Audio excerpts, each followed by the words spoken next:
This week on The Archive on Cinematic Sound Radio.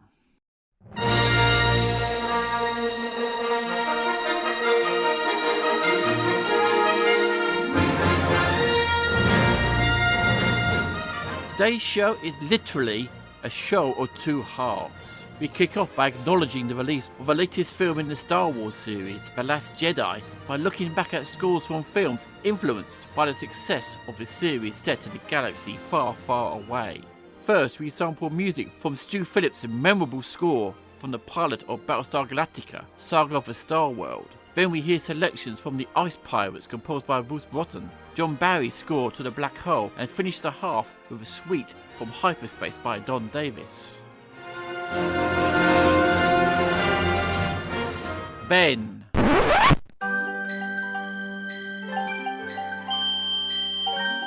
After the halftime oranges, the archive comes back to earth with scores from movies set during and about Christmas. After Danny Elfman composes and performs a song from A Nightmare Before Christmas, we hear selections from a new release from Nick Bicat's score to the 1984 adaptation of Charles Dickens' A Christmas Carol. Michael Caine's music from that Christmas set classic, Die Hard 2. Jerry Goldsmith's score from the Steven Spielberg-produced Gremlins. And before the final whistle is blown, we hear a seasonal suite from Henry Mancini's exceptional score to Santa Claus the movie.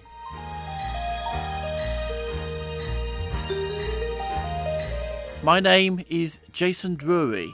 Thank you very much for joining me. Sit back, relax, and please don't hurt Santa that lightsaber. As the latest show from the archive from Cinematic Sound Radio begins now.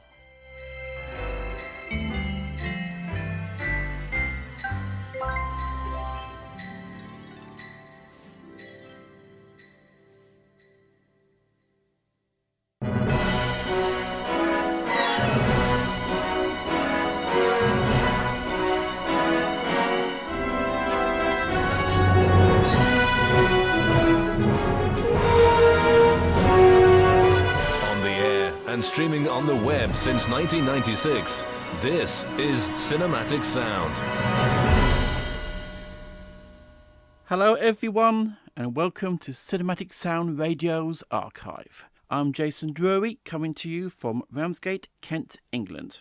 Hello to our listeners on W Rock Radio, cinematicsound.net, and through iTunes, Stitcher, Pocket Casts, TuneIn, Google Play, and where any other podcast provider is found. It's great to have you join us for the show. If you're listening to this program on iTunes, please take the time to rate and review the show. It really helps get the show and Cinematic Sound Radio noticed.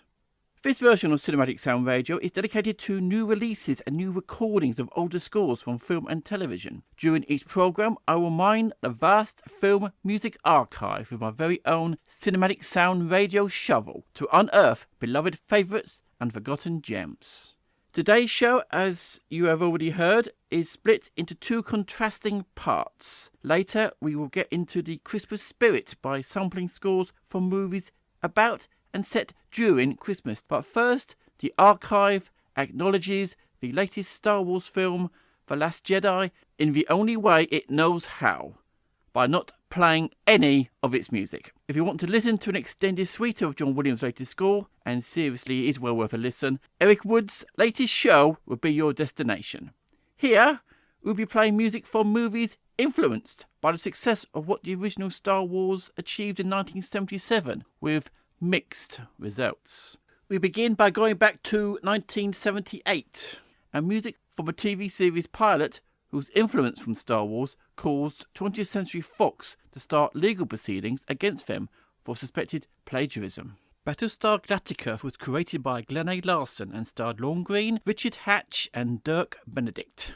The series ran for one 24-episode season before being cancelled. The premise, if you did not know, is in a distant star system, the 12 colonies of mankind are reaching the end of a 1,000-year war with the Cylons. Warrior robots created by a reptilian race which expired long ago, presumably destroyed by their own creations.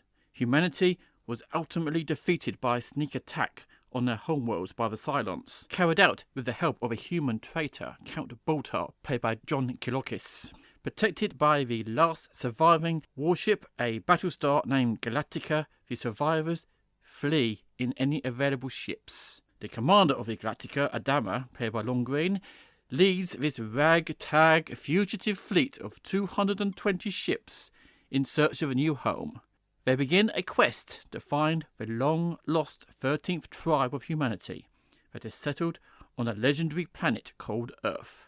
However, the Cylons continue to pursue them relentlessly across the galaxy. Larson, a member of the Church of Jesus Christ of Latter-day Saints, incorporated many themes from Mormon theology into the show. In 1978, 20th Century Fox sued Universal Studios, the producers of Battlestar Galactica, for plagiarism, copyright infringement, and unfair competition, claiming it had stolen 34 distinct ideas from Star Wars.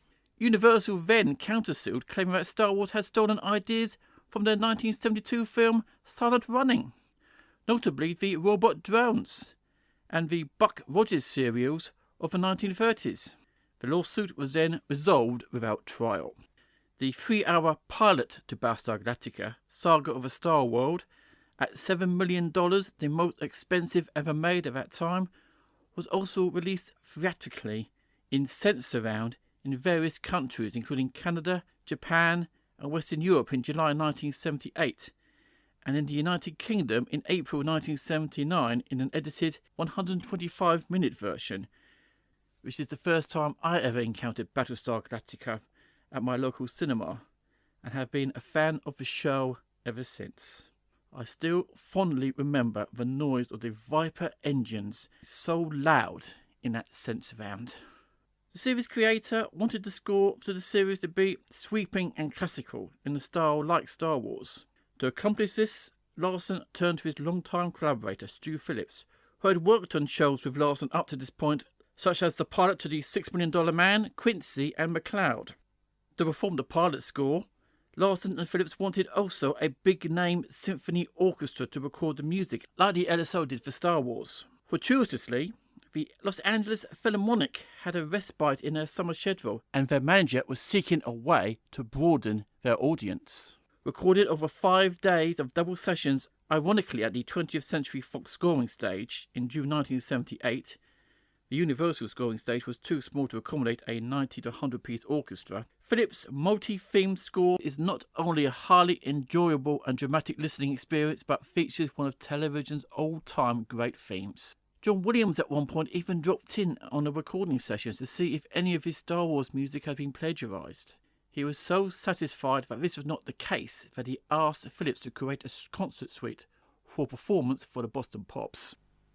Phillips' approach to scoring Galactica was to structure themes that were flexible and multi-layered, thus establishing a leitmotif development which would help sustain Galactica's vast array of character and plot threads. The subsequent episode scores by Phillips for the series utilised the themes from the pilot and were scored at Universal with an orchestra of 30 to 40 players. After Galactica, Stu Phillips would later go on to score the pilot and some episodes of Buck Rogers in the 25th Century, and the pilot and early episodes of another iconic Glenn A. Larson series, Knight Rider. So, here is music from Saga of a Star World, the 3-hour pilot to the 1978 series of Battlestar Galactica. Music composed and conducted by Stu Phillips and performed by the Los Angeles Philharmonic Orchestra.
That was some memorable music from Saga of the Star World, the 3-hour pilot to the 1978 series of Battlestar Galactica.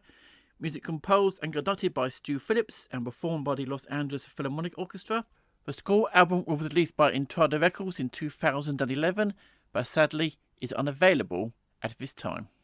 You're listening to the film, television and video game music radio show, Cinematic Sound.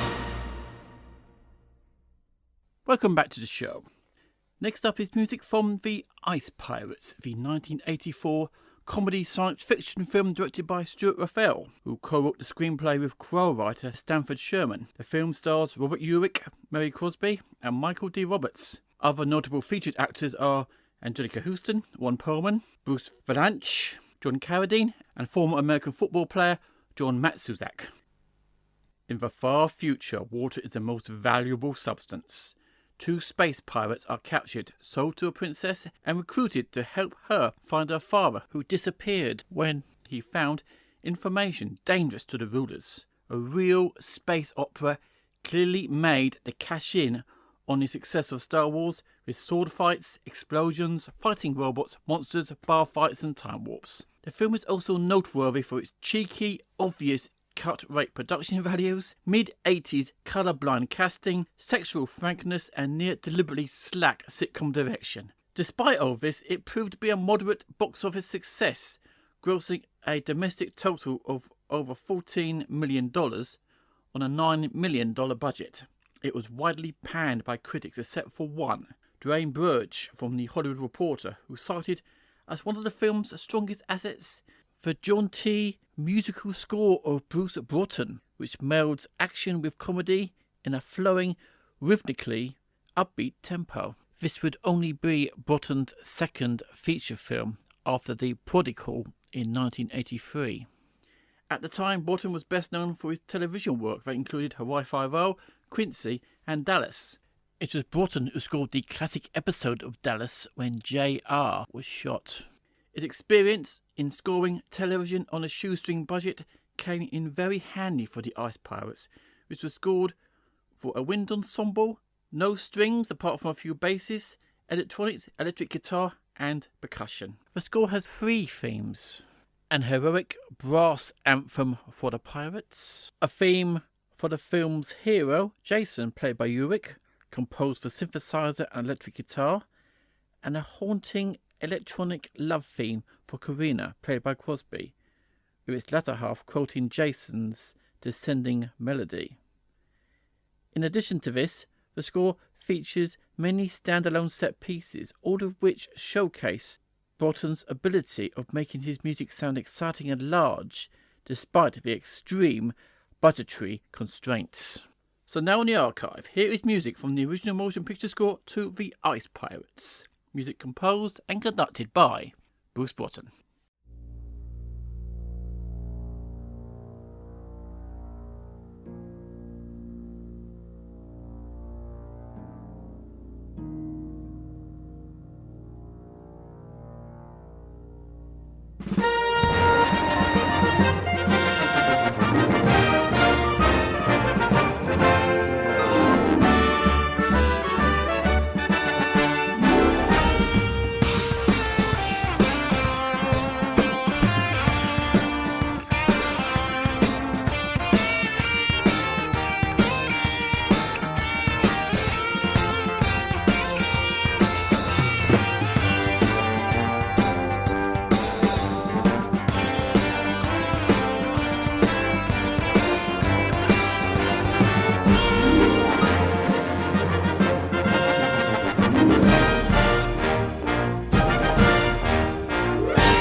has music from the original motion picture score to The Ice Pirates.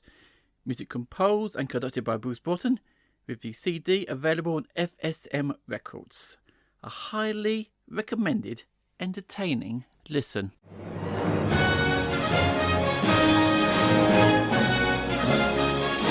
You're listening to the film, television and video game music radio show, Cinematic Sound. Welcome back. Next up is Disney's attempt to drink from the well of the success of Star Wars. The Black Hole, released in 1979, was directed by Gary Nelson and starred Maximilian Schell, Robert Foster, Joseph Bottoms, Yvette Mignon, Anthony Perkins and Ernest Borgnine, with the voices of the main robot characters provided by Roddy McDowall and Slim Pickens. The film has the distinction of being the first film for Walt Disney Productions to receive a PG rating. In the future, a quintet of space travellers stumble across a black hole. Not wishing to be sucked into the void, the crew prepared to flee but stop long enough to investigate a mysterious space vessel near the entrance of the hole. Manning this craft is mad scientist Dr. Heinz Reinhardt, who intends to explore the black hole in hopes of finding the universe's energy source. Despite the film being planned years before Star Wars came along and originated as a response to an entirely different genre, the disaster movie, it was not lost on Disney that the laser battles and comedic robots from Star Wars appealed to audiences, and more focus of these aspects were added to the film's script. The score of the film was composed by John Barry. While he had no prior experience in scoring a sci-fi film when he was hired to score The Black Hole, Barry had scored scenes which had a space element in the James Bond series of films, most notably the capsule in space sequence from You Only Live Twice in 1967. Barry had a warm-up in the genre by scoring the campy 1979 low-budget film Star Crash and scoring the James Bond series response to Star Wars, Moonraker. At times, Barry's score to The Black Hole does have similarities to his work on Moonraker. Scored for a huge 94-piece orchestra recorded at the Warner Brothers scoring stage, Barry's main title is a half-waltz, half-death march, driven by a swirling ostinato for synthesizer inspired by the black hole itself and its power. Barry's scoring style, the wall of sound for strings and brass, is a distinct contrast to the Golden Age Korngold approach popularised by John Williams for Star Wars. But Barry's approach works so well in The Black Hole. Another important element to the score was the growling tones of Craig Huxley's blaster beam, which was being used extensively in sci-fi films at the time, including Meteor and most memorably on Star Trek the Motion Picture and later The Wrath of Khan. So here is music from the original motion picture score to the 1979 Disney sci-fi film The Black Hole, music composed and conducted by John Barry.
That was music from the original motion picture score to the 1979 Disney sci-fi film The Black Hole. Music composed and conducted by John Barry, with his CD available on Intrada Records. On the air and streaming on the web since 1996, this is Cinematic Sound. Welcome back to the show. To finish the first half, we have music from a film in which the villain is now far more well known than the film he first appeared in. HYPERSPACE, also known as Gremlins, is a 1984 science fiction comedy film starring Chris Elliott and Paula Poundstone. Written and directed by Todd Durham, the film has a notoriety of introducing the character Lord Buckethead, who has since become a satirical political figure in the United Kingdom. A Star Wars-style crawl explains how a resistance force led by Princess Serena has stolen vital radio transmissions from an evil galactic alliance. A Darth Vader-like villain, Lord Buckethead, pursues Serena, but due to an error in navigation on his part, unbeknownst to him, instead lands on Earth. Lord Buckethead then leads his Jawas-like minions into a nearby suburban town while still none the wiser of his blunder. He immediately mistakes town folk such as Chester the local beggar for a galactic hero called Captain Starfighter, and again he mistakes Karen, an employee from a local transmission repair shop, for Princess Serena, who he promptly abducts for interrogation. Max, a timid exterminator, unintentionally arrives on the scene and helps Karen escape. The two flee into the woods, but are soon captured and taken back to the alien ship. They escape again, and soon aerial battles with shopping carts at a local supermarket ensues, and a deadly battle follows for the possession of the Earth, or at least its immediate vicinity. All of this, of course, happened before Lord Buckethead became parliamentary candidate for the Maidenhead constituency for the June 2017 UK general election. This programme has tried to contact Lord Buckethead for his side of the story, but was unsuccessful. But in past interviews, he has denied all wrongdoing.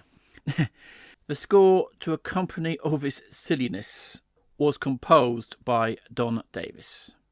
The film gave the composer the chance to do some shameless twisting of Williams' Star Wars score. For example, the flying shopping cart sequence, which when you hear it in the suite is reminiscent of Williams' battle music in Star Wars. Well, flying carts do remind you of X-Wing fighters, don't they? Eh? One really surreal piece in the score is the Old MacDonald Had a Farm dirge. Yes, the Old MacDonald Had a Farm dirge.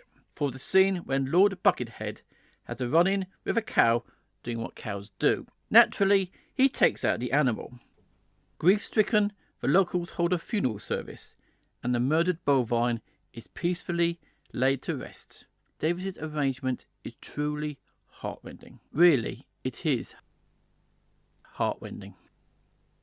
HYPERSPACE was Don Davis's first ever film score and was among the demo tapes submitted to Lee Holdridge in 1987 when he was looking for a replacement composer for the TV series Beauty and the Beast. Davis's fantastic music for that series would eventually set him on the path to his memorable scores for the Matrix films. I am so glad to hear that Don Davis has finally recently scored another film after a very long hiatus. His virtuoso orchestral writing is always a pleasure to listen to, and I do hope you enjoy now this glimpse of his movie music at the embryonic stage of his illustrious career.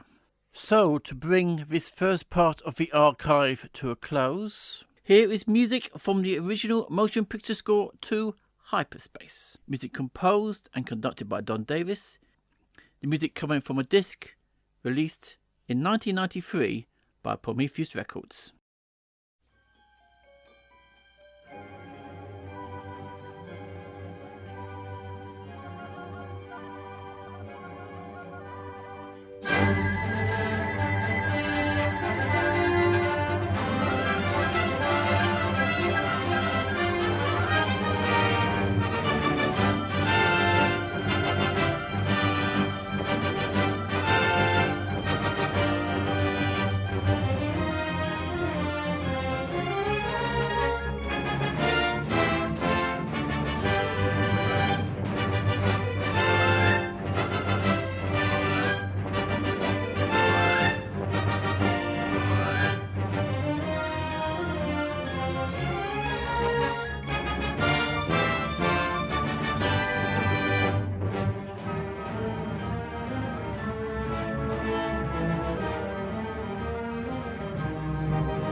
and streaming on the web since 1996, this is Cinematic Sound.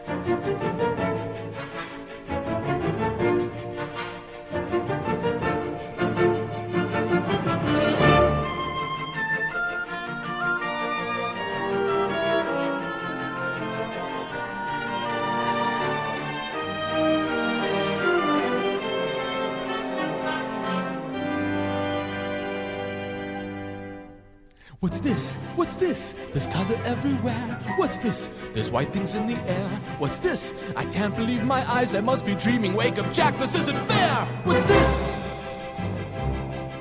What's this? What's this? There's something very wrong. What's this? There's people singing songs. What's this? The streets are lined with little creatures laughing. Everybody seems so happy. Have I possibly gone daffy? What is this? What's this? There's children throwing snowballs instead of throwing heads. They're busy building toys and absolutely no one's dead. There's frost in every window. Oh, I can't believe my eyes. And in my bones I feel the warmth that's coming from inside. Oh, look, what's this? They're hanging mistletoe. They kiss? Why, that looks so unique. Inspired! They're gathering around to hear his story, roasting chestnuts on a fire. What's this? What's this? In here, they've got a little tree. How queer! And who would ever think? And why? They're covering it with tiny little things. They've got electric lights on strings and there's a smile in everyone. So now correct me if I'm wrong. This looks like fun, this looks like fun. Oh, could it be I got my wish? What's this? Oh my, what now? The children are asleep. But look, there's nothing underneath. No ghouls, no witches here to scream and scare them or ensnare them. Only little cozy things secure inside their dreamland. What's this?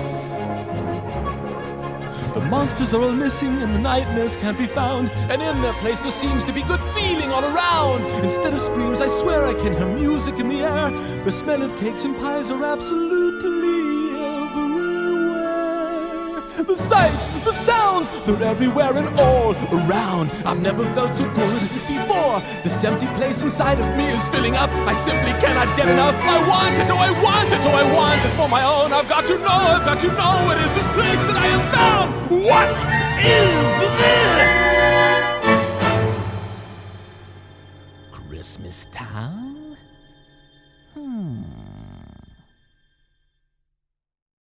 And with What's This? From the 1994 stop-motion animation film The Nightmare Before Christmas, music composed and sung by Danny Elfman, it heralds the start of the second half of this edition of the archive.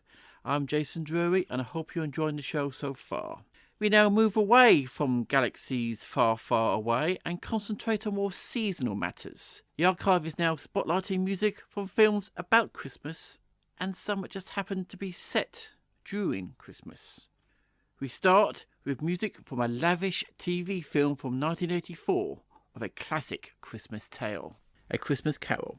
This version of the classic Charles Dickens story was a British-American made-for-television film adaptation directed by Clive Donner, who had been the editor for the 1951 production of Scrooge starring Alistair Sim. This version starred George C. Scott as Ebenezer Scrooge, with a supporting cast that included David Warner, Frank Findlay, Edward Woodward, Susanna York and Roger Rees. The score for the film was composed by Nick Bicat, a composer of over 150 scores for film and TV, which included the Scarlet Pimpernel in 1982, the Irish RM in 1983, Weatherby in 1985 and the Reflecting Skin in 1990. Bicat's score is full of Christmas cheer and gives unique characteristics to the three ghosts visiting Scrooge. The three apparitions start with smaller tones before their big reveal. The Ghost of Christmas Past is a pleasant gavotte, a popular French dance. The Ghost of Christmas Present, played by Edward Woodward, is given a grandiose entry to the streets of contemporary London. The merry mood does not change even when the duo face the poverty of Bob Cratchit's house. The Ghost of Christmas Yet to Come is given sparse underscoring, achieved in part through metallic sound effects, mimicking the opening of a cemetery gate. The funeral march and dirge associated with Scrooge's passing vanishes upon the protagonist's awakening. The score is also full of Christmas songs, including the Holly and the Ivy, I Saw Three Ships, and On Christmas Night. The score and album concludes with an original carol, God Bless Us, Everyone, written especially for the film by Bicat. So here is music from the 1984 made-for-TV adaptation of Charles Dickens' classic novella, A Christmas Carol. Music composed by Nick Bicat. On Christmas night, all Christians sing to hear the news the angels bring. On Christmas night, all Christians sing to hear the news the angels bring.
That was music for the 1984 made-for-TV adaptation of Charles Dickens' classic novella, A Christmas Carol. Music composed by Nick Bicat. A limited edition of 500 copies has recently been released by Quartet Records. As you have heard, the music is very, very seasonal.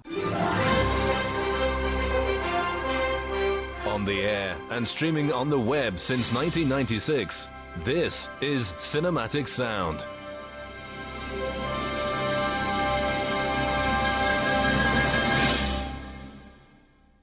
Welcome back to the show. And now another film that explores the true meaning of Christmas. Die Hard 2, sometimes referred to as Die Hard 2 Die Harder, released in 1990, is the second entry in the Die Hard series.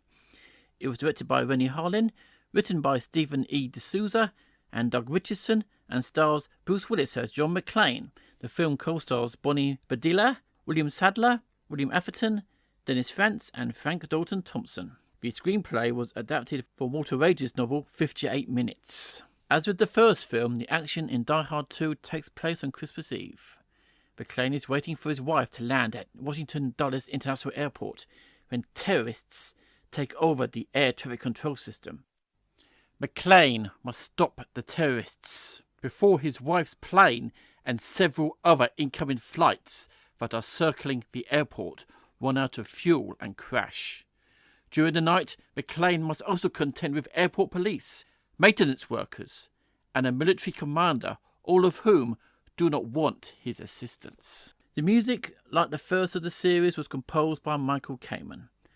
After being forced to incorporate both Beethoven's Ode to Joy and several Christmas songs in his Die Hard 1 score, Kamen was given more free rein in this second instalment, and provided a score full of his exciting trademark action writing and bare-knuckle suspense. Kamen's music weaves several variations of this music from the first film, and also refers to another classical piece. In Die Hard, it was Beethoven's Ode to Joy. In Die Hard 2, it is Sibelius's Finlandia, a tribute to the film's Finnish director Rennie Harlin.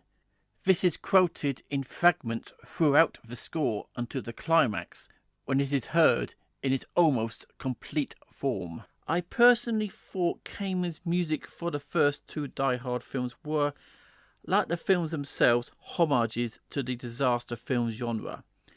The score to Die Hard 1 had a feeling of the elements of John Williams' score to the Towering Inferno.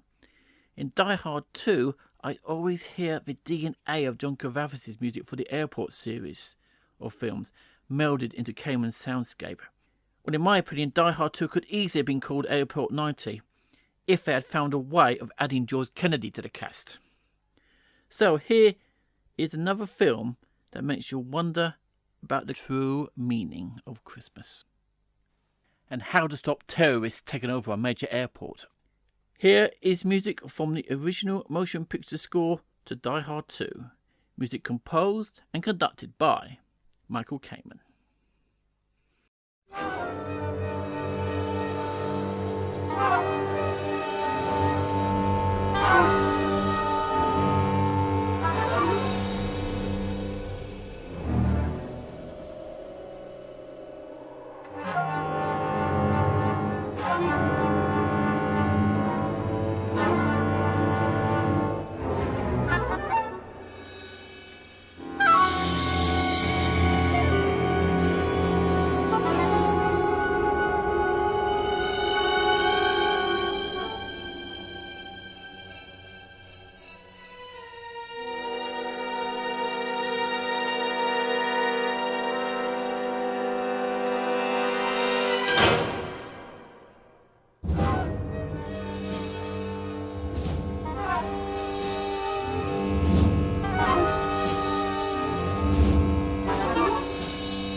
That was music from the original motion picture score to Die Hard 2, music composed and conducted by Michael Kamen, and the complete score with extras was available on various Saraband records, but at the moment is out of print.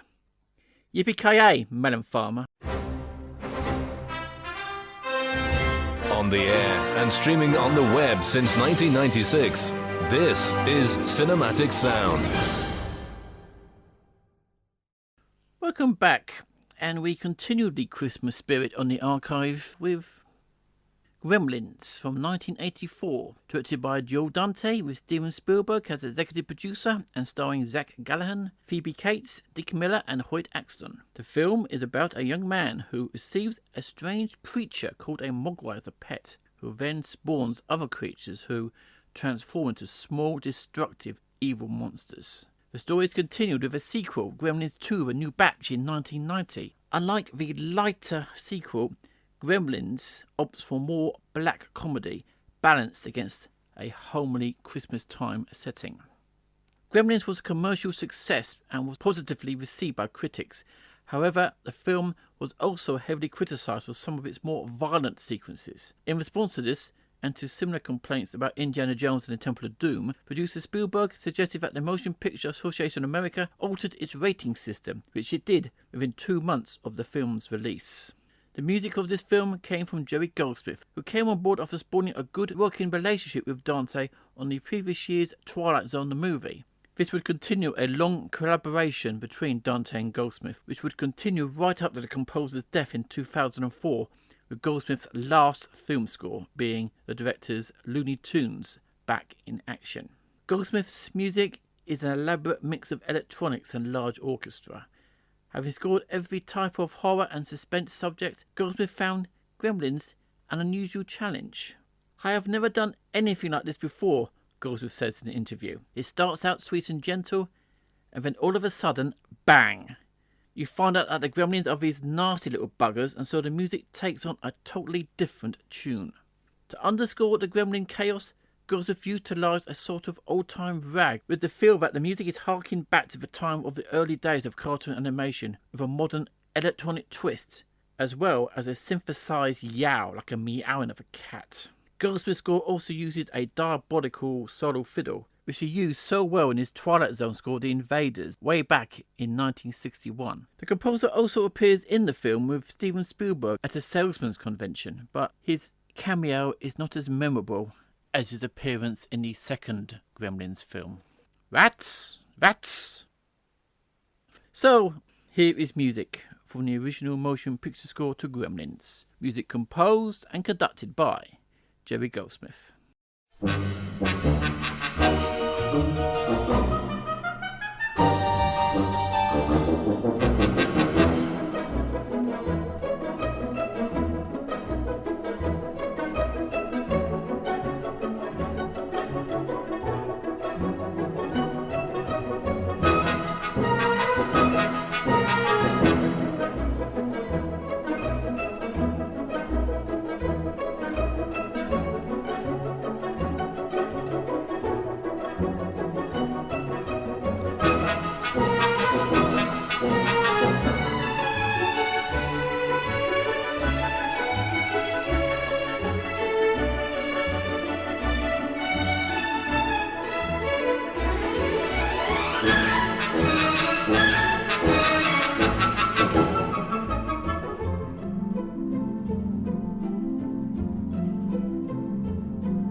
That was music from the original motion picture score to Gremlins, music composed and conducted by Jerry Goldsmith, with the CD of the complete score available on FSM.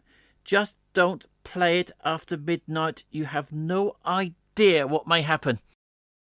And with that note of caution, we have sadly come to the end of this edition of the Archive and Cinematic Sound Radio. I would like to thank W Rock Radio for putting this show on the airwaves. They're at wrockradio.com.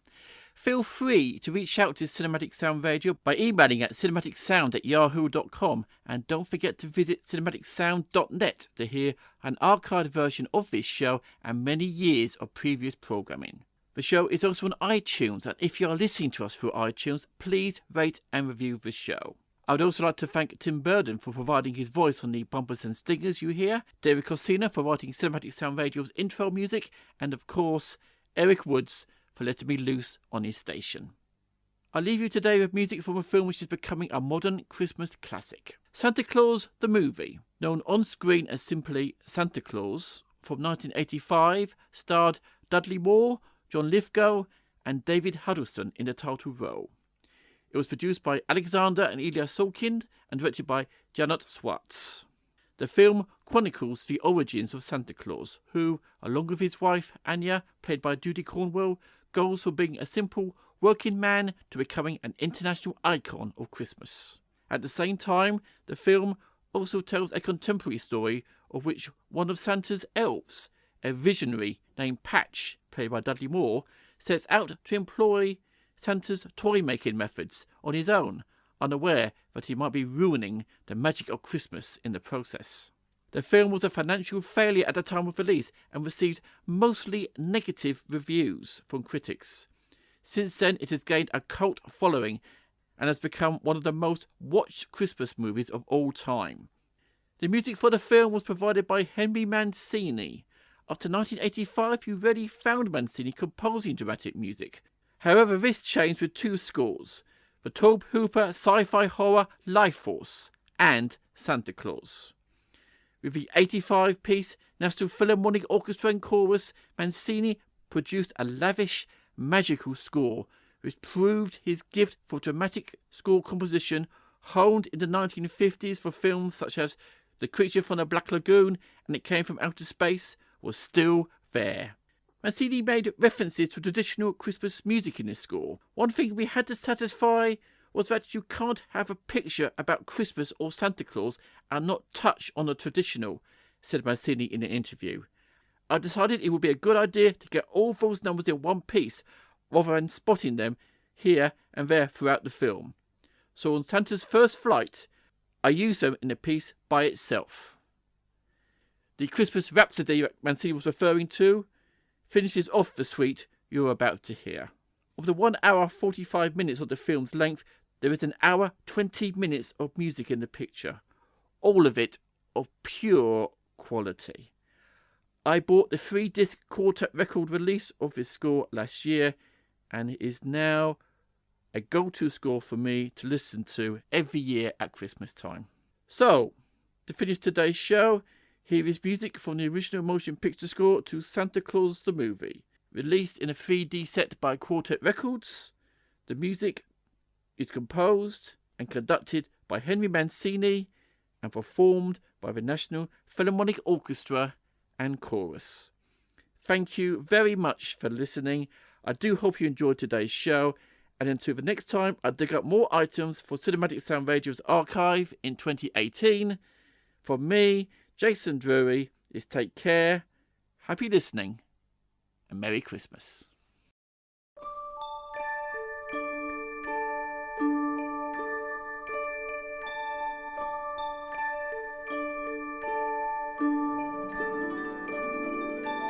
Every Christmas Eve we are part of a miracle.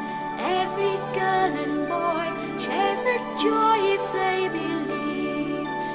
You can share it too, just believe in the miracle. You will carry joy with you every Christmas Eve.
Thank you for listening to Cinematic Sound Radio. If you have any questions, comments, or concerns, please email us at cinematicsound@yahoo.com. Don't forget to check us out at Cinematic Sound Radio at cinematicsound.net on the web, CinSound Radio on Twitter, and Cinematic Sound on Facebook.